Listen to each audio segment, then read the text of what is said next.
มื้อนี้เราสิพามาเฮ็ดเมนูไก่ต้มน้ำปลาพี่น้องไก่บ้านนี่ไก่บ้านก็ได้มาแล้วตัวใหญ่เนาะเครื่องปรุงไปใส่เรียบร้อยแล้วเนาะข่าตะไคร้ใบมะกรูดเทียมไก่โตนไก่ลงไปพี่น้องมาแซ่บๆกันเลยพี่น้องว้าวจะกินขนาดไหนเนาะสบายดีพี่น้องปองฝ่ายเบิร์ดสกุลสกุลแล้วก็สบายดีพี่น้องทางฝั่งไทยฝั่งลาวแล้วก็พี่น้องอยู่ต่างประเทศเด้อแล้วก็โดยเฉพาะพี่น้องเศร้าแซ่บๆน้ำกันเนาะมามื้อนี้เฮียก็ได้ไก่ต้มน้ำปลาตีนสีฟ้าพี่น้องว้าวหักต้มซุปเอ้ยมาแซ่บๆน้ำกันเลยพี่น้องหักตีนเนาะก่อนตีนสีฟ้าได้พี่น้องไก่ต้มน้ำปลาตีนสีฟ้าเมนูซื้อเมนูได้พี่น้องว้าวหลายพี่น้องว้าวหลายมาแซ่บๆกันมาลองกันโอ้ขาหนึ่งพี่น้องขาหนึ่งนอนว้าวไก่บ้านเลยพี่น้องเอ้ยไก่บ้านต้มน้ำปลาตีนสีฟ้าครับผมได้กินกันแล้วปลาตะปลาฝนทิศสีใดน้องเอ้ยโอ้วางทางนี่หยาบอยู่เลยน้องเอ้ยจะกินหยาบอยู่เนาะมาจิ้มมันจะเอาวะ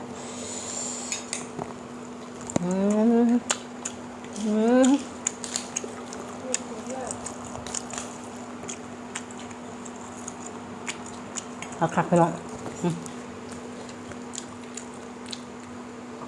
ต้มส่งเธอพี่น้องต้มตัวนึงกินว่ากินได้แล้วเอามาเนี่ยกินว่าอะไรต้มใหม่อีก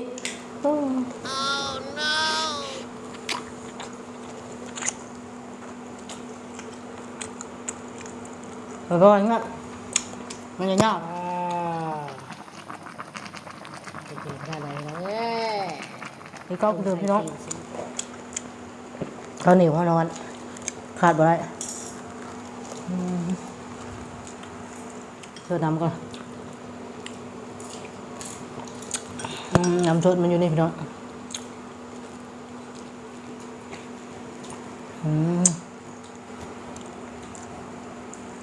จะกินบ่อย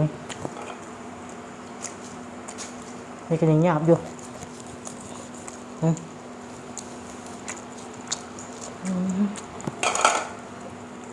นี่อะไรพี่น้องเอ้ยตัวเราไปละ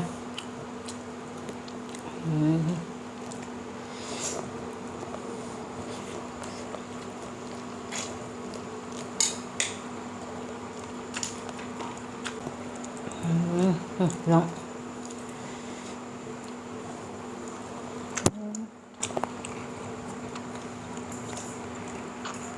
นี่บ่ผักกับน้ำมะเต็มข้างหลังเนี้ยแพ้วตัวผู้น้ำจิ้มบังพี่น้อง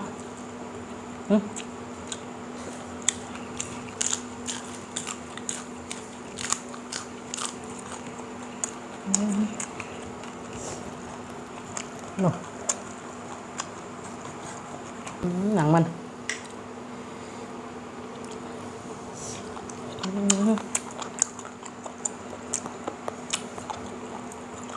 มันละขี้นกบ่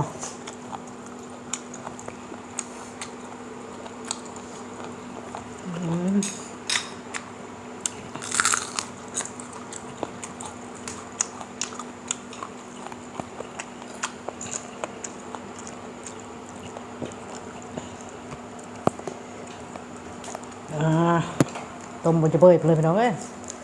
อย่ามันกินไปนี่แล้วครับ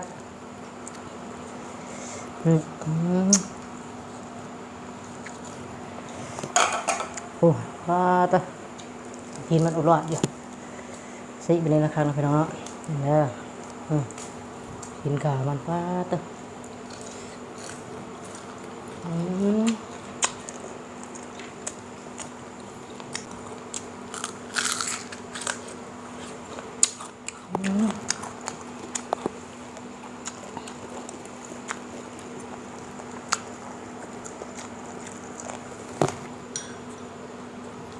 เพื่อนน้ำน้องก่อน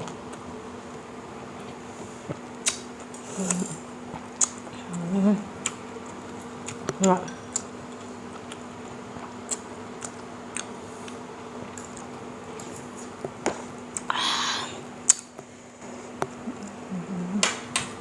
พี่น้องใส่ผักนะใส่ผักแพร่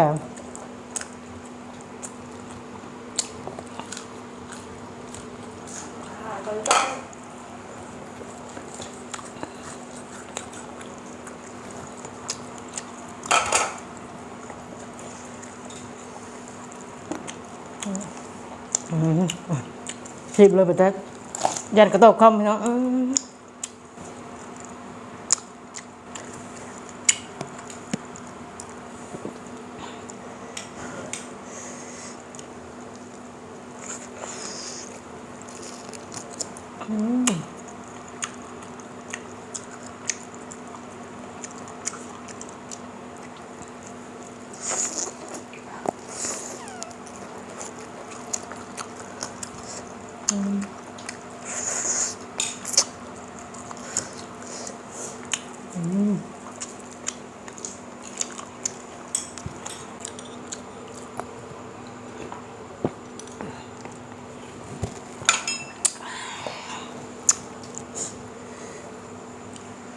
ใส่ผักนะ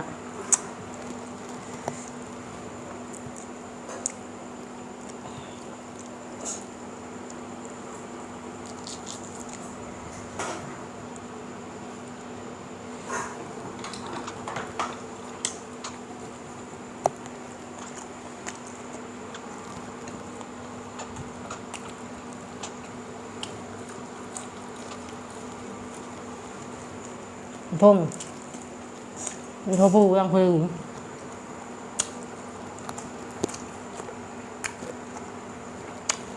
อ่อนๆเนี่ย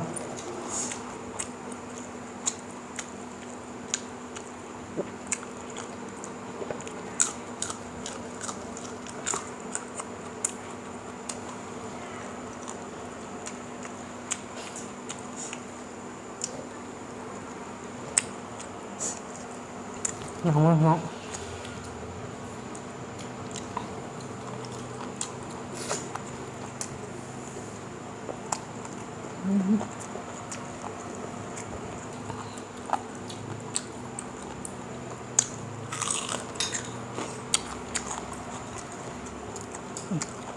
โอ้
สำหรับเมนู